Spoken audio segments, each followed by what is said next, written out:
엄마의 사랑 방식 이지은.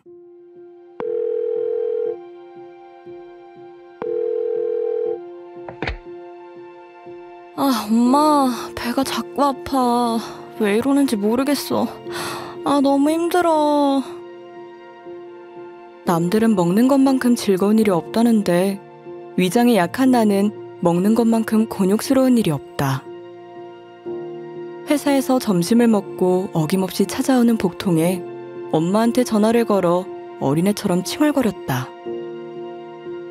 자꾸 신경 쓰니까 그렇지 한두 번도 아니고. 처음에는 걱정하던 엄마도 계속되는 딸의 투정에 결국 짜증을 냈다.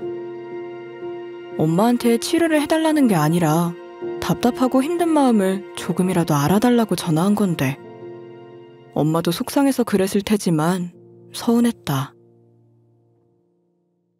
점심시간이 끝나고 일을 하는데 문자가 왔다. 엄마였다. 내과 가서 진료받고 약 먹어봐. 불편한 건 당장 치료해야지. 소화제도 먹고. 알겠지? 엄마는 짜증을 낸 게 내심 신경 쓰였는지 이것저것 챙겨 먹어야 할 약을 문자로 적어 보냈다. 매번 이럴 거면서. 그때도 그랬다. 고등학생 때부터 신경성 소화장애를 달고 살았는데 갈수록 증상이 심해졌다. 병원을 다녀도 진전이 없었다. 한약을 먹으면 좀 낫지 않을까 싶어 엄마에게 전화를 걸었다.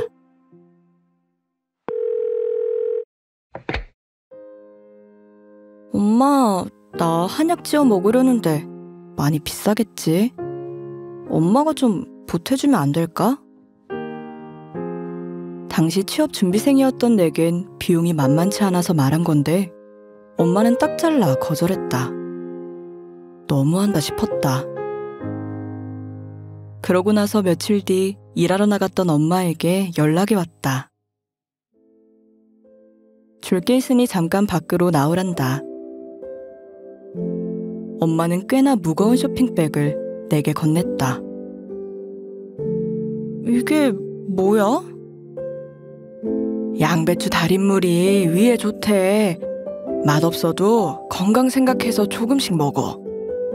매실즙도 넣었으니까 자기 전에 한 잔씩 다 먹고. 이건 홍삼 진액이야. 자꾸 탈나는 게 몸이 차서 그럴 수도 있어. 이것들 먼저 먹어보고 그래도 아프면 한약 짓자. 이런 게 엄마의 사랑 방식이었다. 실은 내색을 하고는 뒤에 가서 챙겨주는 거. 내가 어렸을 때부터 엄마는 자식들의 투정을 받아주는 성격이 아니었다. 그러다 보니 엄마가 내게 관심이 없는 줄 알았다.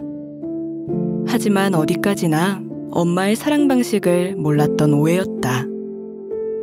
표현이 서툴 뿐이지 엄마도 여느 엄마들처럼 자식을 사랑하는 마음은 같았다. 그래서 그런지 엄마의 말에 섭섭해하면서도 힘든 일이 있으면 매번 엄마부터 찾는다. 다음에도 엄마는 아프다는 딸을 위해 몰래 무언가를 준비할 것이다. 말로는 또 싫다고 하겠지만. 아픈 자식 이정님. 어려서부터 잔병치레가 많았던 저는 엄마의 아픔이었습니다. 초등학생 때부터 이런저런 잔병을 달고 살았는데 고3 때 심하게 앓았던 장염이 가장 기억납니다. 장염으로 3일 동안 먹지도 못하고 토해내다 목이 돌아갔습니다. 엄마는 당황한 기색이 역력했지만 저를 안심시키며 괜찮아질 거라 했습니다. 그날 밤 정말 목이 다시 제자리로 돌아왔습니다. 그런데 다음 날 학교에서 다시 목이 돌아가고 입도 조금씩 돌아가는 것 같은 겁니다. 선생님께 조퇴를 신청하고 엄마에게 연락해 바로 한의원에 갔습니다. 한의사는 뇌에 문제가 있는 것 같으니 큰 병원에 가보라더군요. 병원에 갔을 때는 팔다리가 모두 뒤틀렸습니다. 진정제를 맞고 잠이 들자 또 몸이 원래대로 돌아왔습니다. 다행히 재발하지 않는 뇌막 자극 증상으로 판명났습니다. 그날의 악몽은 그렇게 끝이 났지만 엄마는 쉼없이 눈물을 흘렸습니다. 대학교에 가서도 건강이 계속 문제였습니다. 다리를 잘 삐는 건 물론이고 며칠씩 잠을 못 자고 못 먹다가 쓰러지는 일이 빈번하게 일어났습니다. 한 번은 친구와 함께 놀러 갔다가 더위를 먹고 쓰러졌습니다. 정신을 차리고 바로 집으로 돌아가는 버스표를 끊으려는데 숨이 차더니 그 자리에서 또 정신을 잃은 겁니다.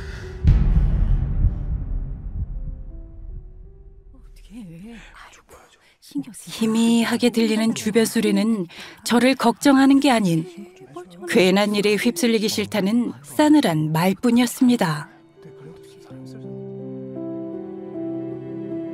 겨우 한 아주머니의 부축으로 엄마를 만날 수 있었습니다. 엄마는 다리가 아프셨지만 한 걸음에 달려왔습니다.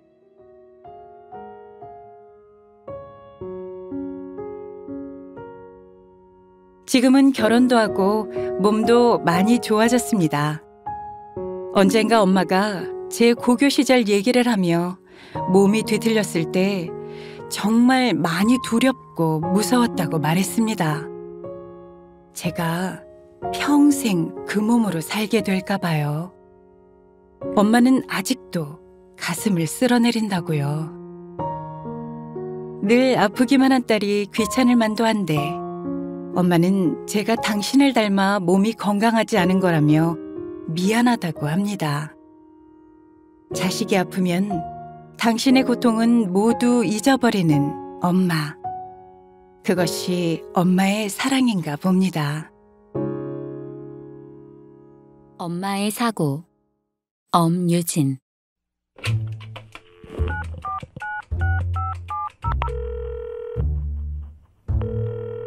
엄마, 나 실내화 가방 집에 놓고 왔어. 2교시 끝나고 밖에 나갈 테니까 꼭 가져다 줘요. 어휴, 그래. 꼭 가지고 갈게. 초등학교 3학년 때였다. 실내화를 가져오지 않아 양말만 신은 채로 수업을 듣는데 너무 부끄럽고 창피했다. 그래서 1교시 수업을 마친 후 공중전화로 달려가 엄마한테 전화를 했다. 2교시 후 약속한 시간이 돼도 엄마가 나타나지 않는 거다. 엄마는 3교시가 끝나고서야 학교에 왔다. 한참 기다렸잖아. 짜증 섞인 말을 내뱉으며 실내화 가방을 낚아챘다. 그런데 엄마의 안색이 안 좋아 보였다. 게다가 다른 때 같았으면 실내화 가방을 잘 챙기라는 둥 이런저런 잔소리를 하고 또 사랑 가득한 말도 전했을 텐데 그냥 실내화 주머니만 건네고 갔다. 어디 아픈가 싶었지만 친구들과 어울려 놀며 금방 그 생각을 잊었다. 학교가 끝나고 집에 돌아와 동생과 주차장 쪽에서 놀았다. 그런데 우리 차가 보이지 않는 거다. 다 놀고 집 안으로 들어와 아빠에게 물었다. 아빠, 우리 차 어딨어? 안 보이던데? 폐차시켰어. 너 학교에 가다가 엄마 사고 났거든. 차가 다 부서졌다. 그래도 엄마가 크게 안 다쳤으니 얼마나 다행이니. 순간 나는 당황했다. 좀 늦었지만 분명 엄마가 실내화 주머니를 건네주고 갔기 때문이다. 엄마는 사고를 당하고도 실내화 주머니를 기다리는 내 걱정에 걸어서 학교로 온 거였다. 우리 학교는 지대가 높고 경사가 급했다. 사고로 무척 놀랐을 엄마가 아픈 몸을 이끌고 그 길을 걸어왔다고 생각하니 가슴이 찡했다. 다 성장해서도 그때 일을 가끔 생각한다. 만약 내가 엄마였다면 큰 사고를 겪고 고작 실내화 가방 하나 때문에 아픈 몸을 이끌고 학교까지 올라갈 수 있을까? 아무리 생각해도 그렇게 하지 못할 것 같다. 항상 내가 먼저인 엄마 앞에 난 아직도 내가 먼저라 죄송할 뿐이다.